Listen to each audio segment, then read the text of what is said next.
My next guest worked his way through college as a chimney sweep, believe it or not. Built a successful software company that was acquired by Microsoft, made plenty of money, didn't need to work again, but decided to go into politics and to do something for his state. Doug Burgum served as governor of North Dakota for 8 years and is now Secretary of the Interior, as well as head of the new National Energy Dominance Council. That's an interesting name, where he works closely with my friend Chris Wright. So, Doug, I've spoken to you once before, years ago, here in Colorado, but first time speaking to you as secretary, so I'll say, Mr. Secretary, welcome to KOA. Doug is fine, but great to be with you, Ross. And it's fantastic. We have a mutual friend, Chris Wright, Secretary of Energy, best Secretary of Energy we've ever had. And of course, Colorado boy, and everybody in that state should be proud of him. Well, I'm very grateful, not to sound like I'm sucking up, but to have both of you guys involved with energy policy is something this country has needed for a long time. So anyway, when my wife and I first moved to Colorado, we used to joke around that when you would meet people for the first time here, instead of asking like, what do you do for a living? They would ask, so where do you rock climb? Because that's the thing. And Department of Interior is working on some rock climbing stuff right now. And I'm sure lots of my listeners do this. So I wonder what you can tell us. Well, rock climbing, of course, is a very important American sport, and the intersection between recreational climbers and the climbing community in our most beautiful places is very obvious, because whether it's Rocky Mountain National Park, Colorado National Monument, Yosemite, you go down the list, a lot of the most used, most famous, most epic, most iconic climbing areas are actually managed by the Department of Interior through the National Park System, Bureau of Reclamation, U.S. Fish and Wildlife, you name it. If it's a beautiful wilderness area, it's probably part of Interior, one of our many departments. And there has not been a national framework to make sure that we can keep recreational climbing going, keep it safe, find that right balance with the wildlife, including like, say falcons that live on the faces of these big rock walls. How do we manage that and then not, like shut down a wall for the whole summer, for a nest that might be empty. I mean, we just have to figure out how to use common sense. So yesterday we announced the final draft of the new climbing rules. People in the climbing community, I was in Yosemite on Saturday, meeting with some of the folks, some of the leaders, including those leaders from Colorado that had come to Yosemite, and people are excited. They're like, hey, the climbing community's been trying to get this for 30 years. We're almost at the finish line with you and with President Trump. We think we can get it done. And I'm like, great. We have 60 days comment period. If you're out there, if you're a climber, if you visit our parks, you can go to the Department of Interior website. There's a place where you can provide comment period. We're looking for input from everybody to come up with the final guidance. Otherwise, we could end up with, climbing rangers and superintendents in parks just acting independently without any national framework. They could decide, I'm going to close down a bunch of routes, and someone might have said, I've been planning to climb this thing for years. Nobody told me. I mean, we want to create some certainty, and we want to, again, achieve that common sense balance to make sure we're supporting this community, because of course the climbers care so much. I mean, this is a community that cares about the environment, they care about our parks, they care about a lot of things, and anybody that's had any time around the climbing community know what great people they are, and would absolutely love to have feedback from everyone. But thank you for even being knowledgeable about this. It's very important to Colorado. For sure it is. And we'll get back to some public lands, especially Western public lands, in a second. There's been some controversy, although maybe it's just people looking for something to complain about, regarding the repair and upgrade of the reflecting pool on the mall in D.C., which I've been to many times. I grew up in Bethesda, so I've been there lots of times. What do we need to know about that project as far as why it needed to be done, what was done, and anything you want to say about these questions about the cost or the choice of contractor? Well, I'm going to bring it up to a bigger thing. When we inherited Washington, D.C. From the prior administration about 21 months ago, we had 48 monuments, many covered with graffiti. We had 23 fountains that hadn't worked, some for decades. We had 152 homeless camps. I mean, this was a depressing, unsafe city. And President Trump said, by executive order, we're going to make this place safe and beautiful. And We have accomplished that, and Interior's had a huge role to play. Most of these things I'm describing, monuments, statues, the fountains are all, whether it's a little circle park or a triangle park spread across the Metro DC, that little triangle or circle probably is run and managed by the Department of Interior. So it's an intermixed responsibility with the DC Metro. But we got support and we got a team, and we said, let's get this place going. And we're bringing these things back to life has been amazing. DC residents are thrilled, the people that live here, because now instead of picking a route where you walk, where you avoid a park, you actually go to the park. The fountains work. It's safe. There's new sod. Things are looking great. So if people have been to DC, or they've been, I think it's been like I'll call it a role model for any big blue metro city that's in despair and decline. That's just a choice. You can actually choose beauty over blight. This is very possible. How the reflecting pool became this national focus, I have no idea, but this thing was leaking 45,000 gallons a day, Ross. It had been a disaster, but it's huge. It's 8 acres. It's got 2.5 miles of expansion joints.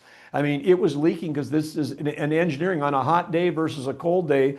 That concrete base shrinks like 6 inches in each direction. It is a difficult engineering challenge to build it so it doesn't leak. But what we've done is completely redone the expansion joints, make sure that that's waterproof, and then put for the first time ever, essentially a swimming pool surface. But for the people that drive pickups in Colorado, which there are plenty, like my home state of North Dakota, if you've ever bought a pickup and you've got the bed liner sprayed for the product company called Rhino, essentially you put a Rhino liner, in this pool, and now we got a thing that doesn't leak. The color is American flag blue. There was some controversy over the color because people thought the primer that was going down was the color, the final color, but the primer was a lighter blue. I guess everybody's got an opinion. The whole point from this design in 1922 was to have the base of this pool be dark, not light, because it's called a reflecting pool.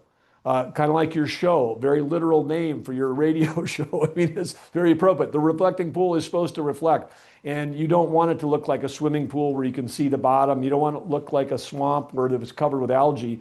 So now we have, with these new nano bubblers put in, we got clean water. It's not leaking. The reflection is amazing, and all before the 4th of July. And of course, other administrations have tried to fix this. This project, the last time it was closed was 2010 to 2012. It was closed for 2 years, $35 million. And it still leaked when it got done, and then the algae was back 2 weeks later. So President Trump somehow, being the builder in chief that he is, gave us a challenge: get this thing ready before the 4th of July. And so in a couple of months, so 10 times faster versus 2 years, at a fraction of the cost, it's going to be done well. And I think that's a reflection of what's happened all over DC. And so anyway, appreciate you asking, but exciting that this project is just like really wrapping up like today. It's the final, everything, all the granite around the edges was redone, the pavers are redone. This is the whole area, the scope of the project kept getting bigger and bigger because when you get into doing a renovation, you find more things that you got to fix. But it's looking really good right now, and it's exciting to see DC being so beautiful as we celebrate our 250th. I'm excited to see it the next time I'm there. We're talking with Doug Burgum, who formerly served as governor of North Dakota and currently the Secretary of the Interior. So I told you before we went on the air that my background is financial markets, trading and investing and stuff like this. And you were a very successful entrepreneur before you decided to go into politics.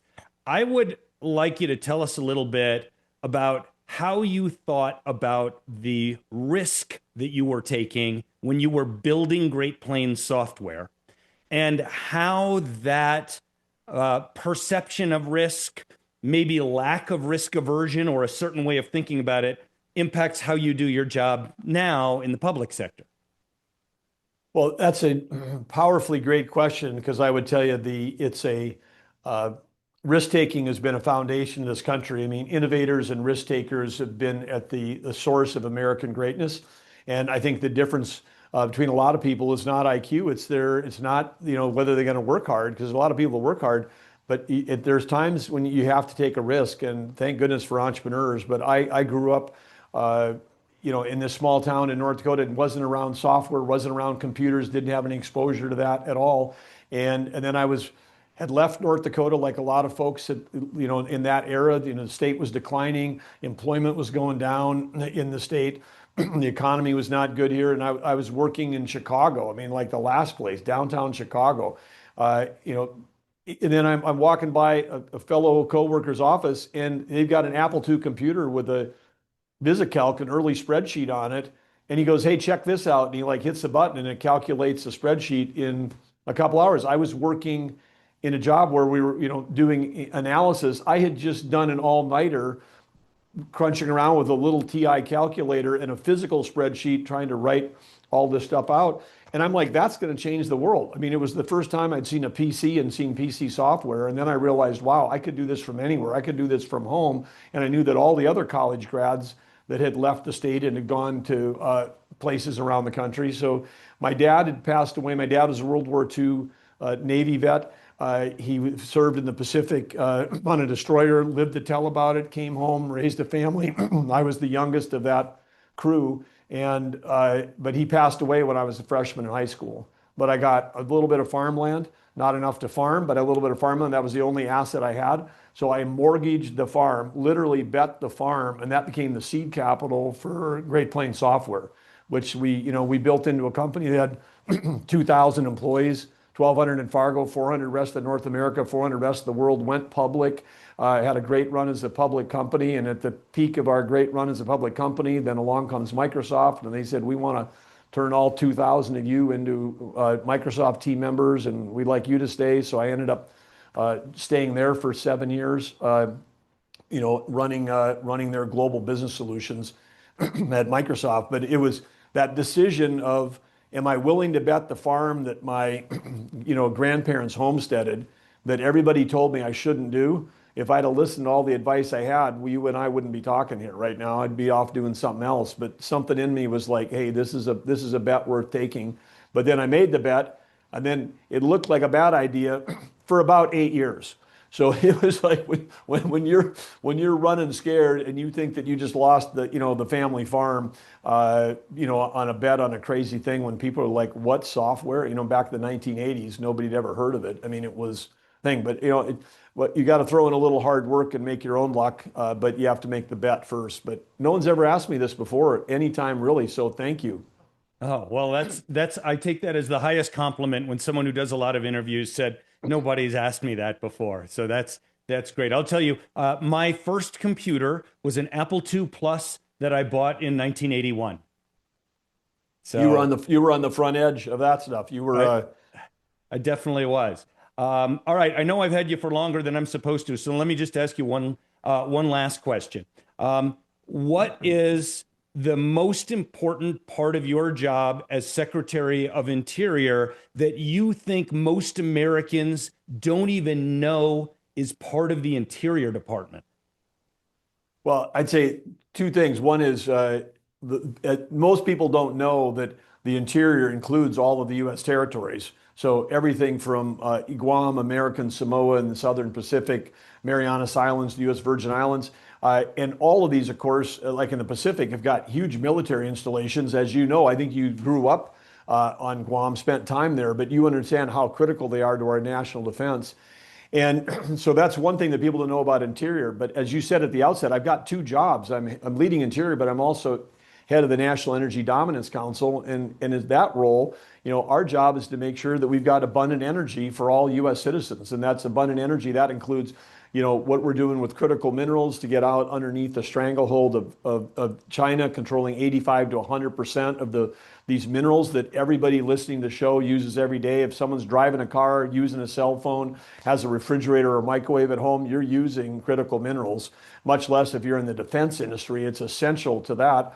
But how about electricity prices, which we need more electricity, we need energy abundance, and we need energy addition, not energy subtraction. We're coming out of an era where Americans were told over and over and over again that we needed a transition, but that transition they were being sold included, we're going to go from reliable, affordable, 24-hour baseload power to one that was going to be intermittent, dependent on the weather, highly subsidized, like hundreds of billions of dollars of your taxpayer money subsidizing these sources of energy, all on the idea that that transition was somehow going to save the planet from a degree of climate change, 80 years from now.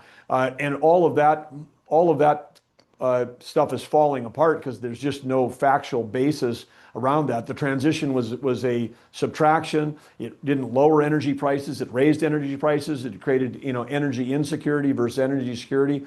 So I'd say the thing that is that the Interior, we have 20% of the land in America. On that land, what do? We mine. We graze cattle. We develop the minerals. We do oil and gas development. And I think there was an idea that somehow to save the planet, we had to stop doing all those things. But when we stopped doing the productive things on American public lands, that instead of taxpayers spending money going out on subsidies, taxpayers are getting revenue coming in from people that want to use our public lands, including for recreation, is a huge, big industry now on our public lands, $1.3 trillion industry. So we're increasing access to our public lands. We're increasing the ability, easier to get a permit to do the things that are productive on our land. And I got to tell you, I should come back on and talk about Colorado, because Colorado's energy situation, Colorado could have revenue pouring in like New Mexico, but instead, Colorado's legislature is going, how are we going to pay for everything that we promised everybody, because they're cutting off the revenue stream. I was just yesterday, I was in Colorado meeting with, I was there for fire. We talked wildland fire and all the changes we're making on fighting wildland fire better and more efficiently. I was there talking about health with Bobby Kennedy, the secretary, the importance of health and the outdoors, and how our public lands can be helpful in getting America more healthy, getting people more connected physically, spiritually, and mentally, getting them all connected to the outdoors. That's just great. We have this great resource. Let's use it. So I was doing that, but I also did a roundtable with oil and gas developers. And wow, I mean, these guys are perseverant, because they're essentially getting regulated out of business. And all that does is it just shifts it to New Mexico, shifts it to Texas, states that then are driving revenue in, which they're using for roads and for schools and for programs and all things they want to have. And of course, we develop energy cleaner, safer, smarter in the US than anywhere in the world. So if you're trying to shut down the entire US energy, which is what the Biden industry was really effectively trying to do, it just pushed it overseas. And then you're like California. And California imports, they're the one state, they import 60% of their oil from foreign countries, 60%. And the number should be zero. But that's their policies. And now they used to have 40 refineries. Now they went from 8 to 7. They're headed to 6. There's one more scheduled to close. It doesn't matter. It's not about some conflict in the Middle East. California has figured out a way so every one of their citizens can pay $1.50 more a gallon for gas with no benefit to the environment. They get gasoline imported from overseas, refined product coming into Long Beach and San Francisco every day. That is not environmentally sound. I mean, that is like that. Just anybody could do the math on the carbon content of that fuel coming in versus producing it, in California. They have a huge resource like Colorado. So the investment future, where the economy is going to go to the place with low electric prices, and states with self-inflicted anti-energy abundance policies like Colorado, like California, are going to miss out. No one's going to come and build the factories of the future in Colorado. In AI, which you want to have. How about we have a AI personalized tutor for every student in Colorado? Oh, whoops, we don't have any AI manufacturing here. Some people call them a data center, but that's where you turn electricity into intelligence, which is a miracle that we can do it. We can manufacture intelligence, but we have states and locations that are saying, nope, we don't want that. We don't want to cure cancer. We don't have personalized tutors for our kids. We want other states to do that. And I'm talking like trillions of dollars for the first time in our history are going to be spread unevenly, not because of climate, not because I can grow wheat. You were a trader in Chicago. The wheat and corn got grown in places where you can grow wheat and corn. We can manufacture intelligence anywhere if you have the right policies. But we have like half the states are basically anti the future. And of course, it's not all local and organic. Some of that stuff's being fueled by our foreign competitors. Wake up, America. We're in an arms race with AI, and there's cyber attacks happening from foreign countries every day trying to convince us to not use our resources, not develop AI, not do the things that we need to be competitive. And some states have it figured out, some states don't. But Colorado is too amazing to not figure it out. But it all comes down to elections, local elections, state elections. Who's your congressman? It is all those things are really, really important. Uh, that was a heck of an answer. I've got a lot of things to say, but I'm just going to say them in a couple seconds because I know you got to go. Our governor is not he's in favor of forms of energy that are not energy dense, that don't operate when the sun isn't out or the wind isn't blowing. And I think it is a form of economic suicide. And on a national level, it warms my heart to know that you and Chris Wright are there with actual rational thinking about energy and government. I haven't seen that in just an unbelievably long time. As far as California goes, this will be a topic for another day, but maybe you can go bend Donald Trump's ear a little bit about making his waiver of the Jones Act permanent, and then maybe California can get their fuel from here instead of from overseas. It's a bigger topic for another day. Yes. But it's been a pleasure to talk to you, Doug Burgum, Secretary of Interior. Thank you for giving me more time than we had scheduled. I really appreciate that. Thank you, Ross. Thanks to all your listeners. Absolutely. Hope to see you in Colorado. Thank you, Doug. Likewise.